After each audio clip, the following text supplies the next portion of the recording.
Hey everyone, welcome to the Rubber Chunk. In this video, we're going to see how we can enable edge-to-edge screen in our mobile application in Kotlin Multiplatform. So let's get started. So this step is optional. If you have a pre-built project, then it's fine. And if you don't have a project, then just go to this website kmp.jetbench.com, create a new project from here. Just give the name, ID, and just select which platform you're targeting and just download it. Open the zip file in Android Studio and let's get started. Okay, so now we are ready to go with the project. So first switch on to the project view here. As of now, we don't have a shared code for implementing the edge-to-edge screen.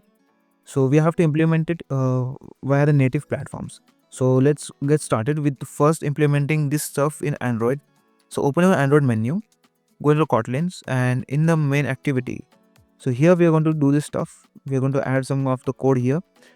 If you're familiar with Android and Jetpack Compose, for sure you will be knowing about enable edge to edge. So using this function, we are going to enable the edge to edge in our Android mobile application, but that's not it. Just calling this function doesn't allow the application to have the edge to edge, right? We have to pass the color as transparent here. So here we want to use the status bar style, and here we want to pass the light style, or just a minute, we can have the transparent bar for both of the themes, for light theme and dark theme. So to save the time of this video, I have just pasted the code here. It's a simple compose code which has two variables for dark color and light color. I have just passed the transparent because we want to utilize full screen, but if you have any theme in your app, you can surely go with it. And then just we have used the function edge to edge, and we have passed the status bar color and navigation bar color depending on the theme, which is of course we are getting the theme from the system theme. And that's it for Android, guys. And switching over to the iOS, you can just go in the iOS folder here, open the iOS app here and go in the content view.shift. Here we're going to add a single line of code, .ignore safe area, and we're going to pass edges to all. So that's it for Android and iOS, and now you're going to utilize the whole screen. So let's test our application. I will just run this application in my Pixel 6a device here. So here you can see we have enabled the edge to edge in our Android application, and I hope this will also run in Android iOS. I will just show you on my iOS emulator. But first, if you want to have status bar for some of your screens, then how can you achieve that? So let's see. So first open your common main folder here, and in the app here you can see we have this compose multi-platform code. So here as you can see we have the default compose multi-platform code of Jetpack Compose.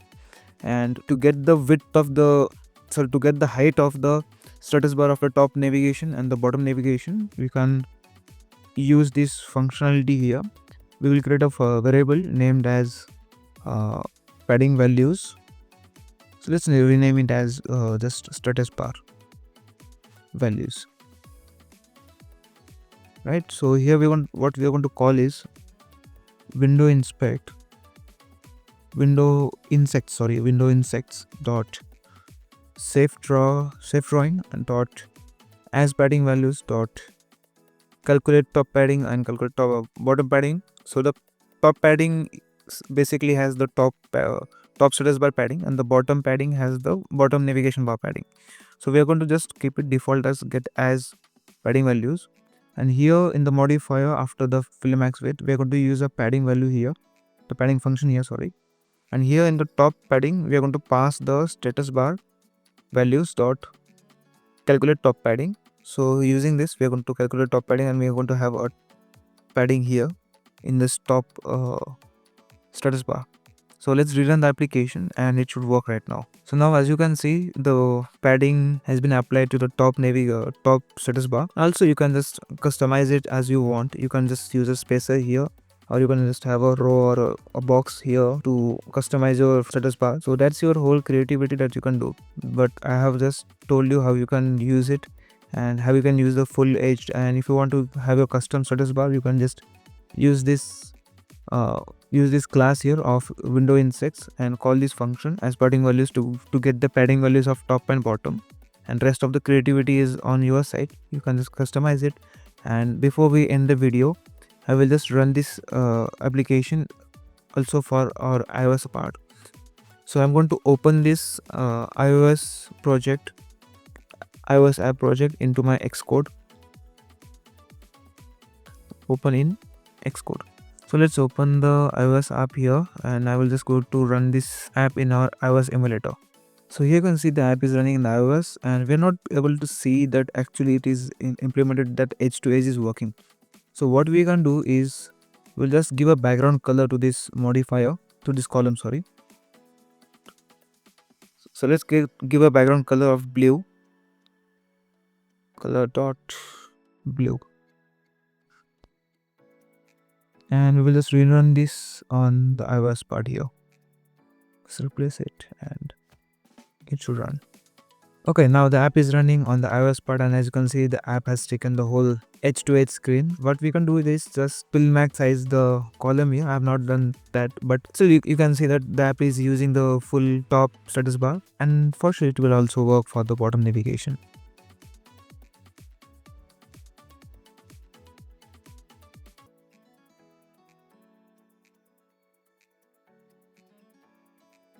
So this was all about the H2S screen in Compose Multiplatform. If you want me to make videos on any other topic of Compose Multiplatform, just comment it down. I have some plans for Kotlin Multiplatform and Compose Multiplatform in the future. And let me know your discussions, and I will see you in the next video with a new topic. Stay tuned to Developer Channel.